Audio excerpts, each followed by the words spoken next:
Magnets ആണ് ഉപയോഗിക്കുന്നത്? അതെങ്ങനെയാണ് പ്രവർത്തിക്കുന്നത്? 16 വർഷങ്ങളായി ഞങ്ങൾ ഇതിൽ യൂസ് ചെയ്യുന്ന മാഗ്നറ്റ്സ് ഉണ്ടല്ലോ, ഇത് ടോട്ടലി നാച്ചുറൽ മാഗ്നറ്റ്സ്. ഇതുവരെ നമ്മൾ ഫ്രിഡ്ജിന്റെ മുകളിൽ വെച്ചും കബോർഡിന്റെ മുകളിൽ വെച്ചും കളിച്ചുകൊണ്ടിരുന്ന മാഗ്നറ്റ്, അത് ഈ മാഗ്നറ്റ് അല്ല. ഇത് നാച്ചുറൽ മാഗ്നറ്റ് ആണ്. ഇത് ഭൂമിക്ക് അടിയിൽ നിന്നും കുറഞ്ഞത് 700 to 800 ഫീറ്റ്സ് അടിയിൽ നിന്നും സ്പെഷ്യൽ മൈനിങ് വഴിയെ കൊണ്ടുവരുന്നതാണ്. മിനറൽ ബേസ് അല്ല. പിന്നെ അതിൽ നിക്കൽ കോട്ടിങ്ങും ചെയ്യും. അതിന്റെ കോട്ടിംഗ് സിൽവർ പോലെയായിരിക്കും കാണുന്നത്. That is called nickel coating. പിന്നെ അതിന്റെ അകത്ത് മുഴുവനും മിനറൽസ് ആയിരിക്കും. അത് എർത്തിന്റെ നാച്ചുറൽ മാഗ്നറ്റ്. അതിൽ ഒരു സൈഡ് എഫക്റ്റും ഇല്ല. എങ്ങനെ നമ്മൾ തെങ്ങിൽ നിന്നും കരുക്ക് വെട്ടി കുടിക്കുന്നോ അതുപോലെ തന്നെ. ബയോമെട്രിക്കിന് സൈഡ് എഫക്ട്സ് ഇല്ല. Very much natural. ഇമ്മീഡിയറ്റ് ബേസിസിൽ ജോലി ചെയ്യും.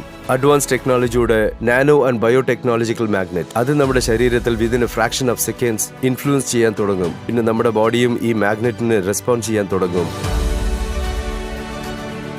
സർ, അപ്പൊ സാറ് പറയുന്നത് ഭൂമി ഒരു കാന്തിക ഗോളമാണെന്നാണോ? യെസ്. അവിടെയാണ് എനിക്കൊരു കൺഫ്യൂഷൻ ഉള്ളത്. അതൊന്ന് ക്ലാരിഫൈ ചെയ്യാമോ? ഇതിൽ കൺഫ്യൂഷൻ ആകാൻ ഒന്നുമില്ല. നമ്മൾ സ്കൂളിൽ പഠിച്ചിട്ടുണ്ടാകും നമ്മുടെ എർത്ത് ഒരു മാഗ്നറ്റ് കൊണ്ട് ഉണ്ടായതാണെന്ന്. അതായത് നോർത്ത് പോലും സൗത്ത് പോളിൽ നിന്നും മാഗ്നറ്റിക് ഫീൽഡ് ഉണ്ടാകും. അതുകൊണ്ടാണ് ഈ ഭൂമിയിലെ ഈ സൃഷ്ടി ഇതുവരെ ഉള്ളത്.